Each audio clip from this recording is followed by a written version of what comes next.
I do is win, win, win, no matter what. Got money on my mind, I can never get enough. And every time I step up in the building, everybody hands go up. And they stay there, and they stay there, and they stay there. Morning, everybody. Hope everybody's doing well. It's Albert once again with Orale Homes. And today I wanted to talk to you guys about a question that, or a topic or a comment, whatever you guys want to call it, that I hear it all the time. So I found a vacant property. Now what? So what do you do when you find that vacant property? How do you go about finding the owner or the information you need to do your due diligence in order for you to make the best offer to the property owner? So I'm gonna tell you guys exactly what I do. So when I come across a property, whether it is just driving around for $1, or I get a phone call from a bandit sign, or one of my bird dogs, send me an address, and I go check it out. First thing that I do is obviously you get your information, you take a picture of the property, get your address. Then there's different ways to go about looking up the owners. So let's say in the case that I'm just driving around and I happen to see this property. What I'll do is I get the information. I use an app called Landglide, and then I also use an app called Deal Machine. And you guys probably hear me talking about those apps a lot because there are some very strong tools to use in this business. So Landglide, it's connected to the GIS system, and it gives you an outlook of it breaks it down. It makes it really dumb proof. It breaks it down where you can see the outline of the property, how big it is, what year the deed was transferred.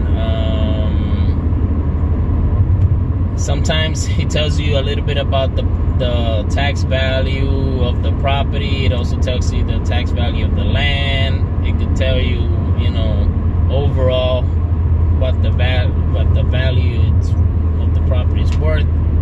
And it happens sometimes. There's cases where you won't see maybe just the tax value of the land, but it also gives you the information of the homeowner. It gives you the address,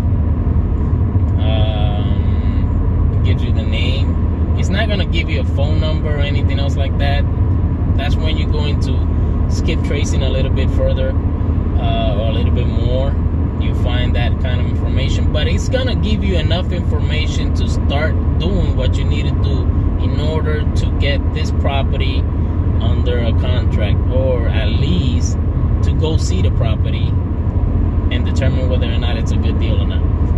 So that's one of the first things that I do. I also like to go on and do a Google search. Google search tells me, I could look up Google search. It gives me a picture of the property, and this is when I get a phone call from that came out of a bandit sign, let's just say.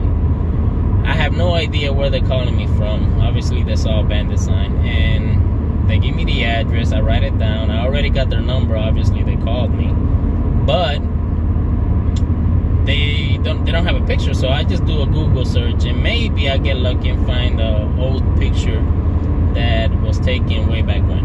But at least I have a base idea of what the property looks like. And when I go looking for it, I try to schedule an appointment to go out there and look for it. I know which one to look for.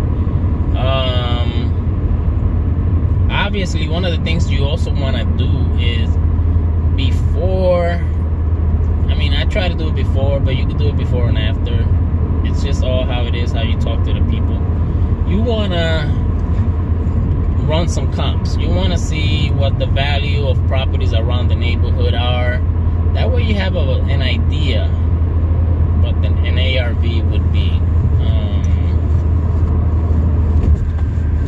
Give me 1 second here.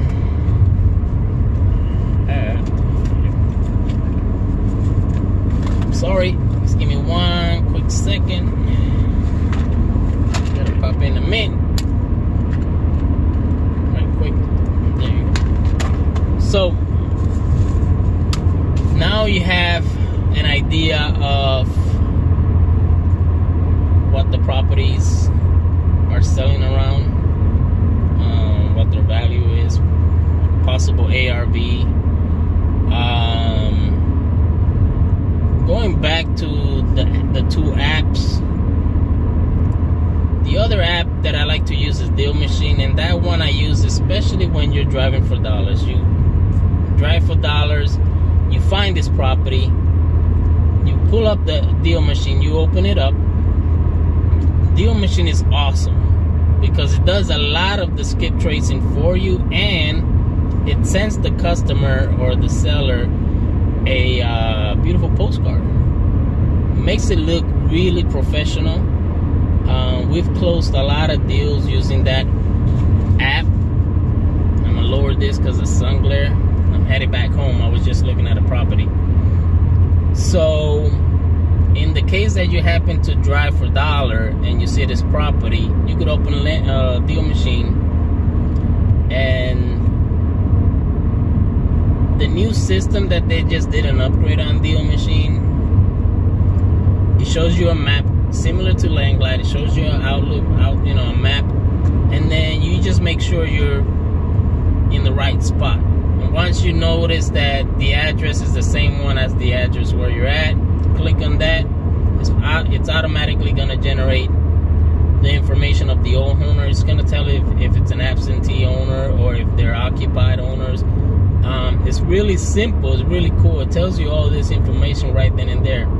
Then it tells you if they live out of state. It tells you the address where they're at. It tells you the address where they're at. So once you click on that,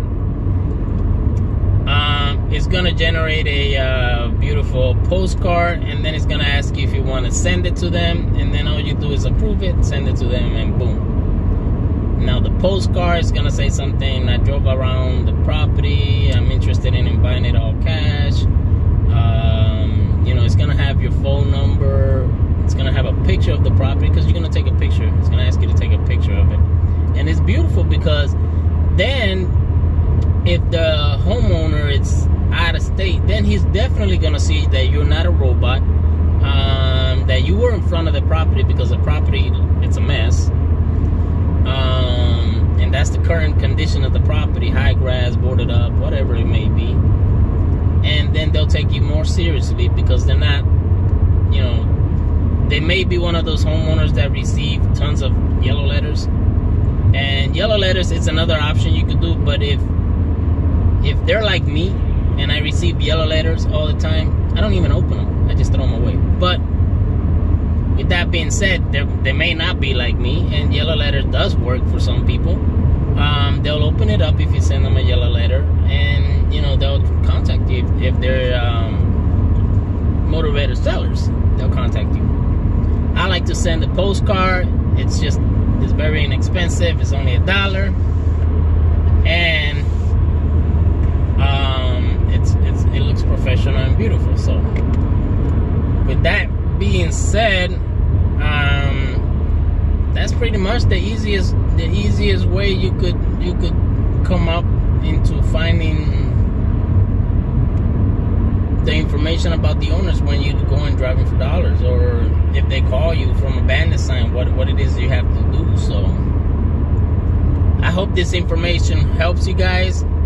Don't forget, like and subscribe. Continue grinding out there, guys.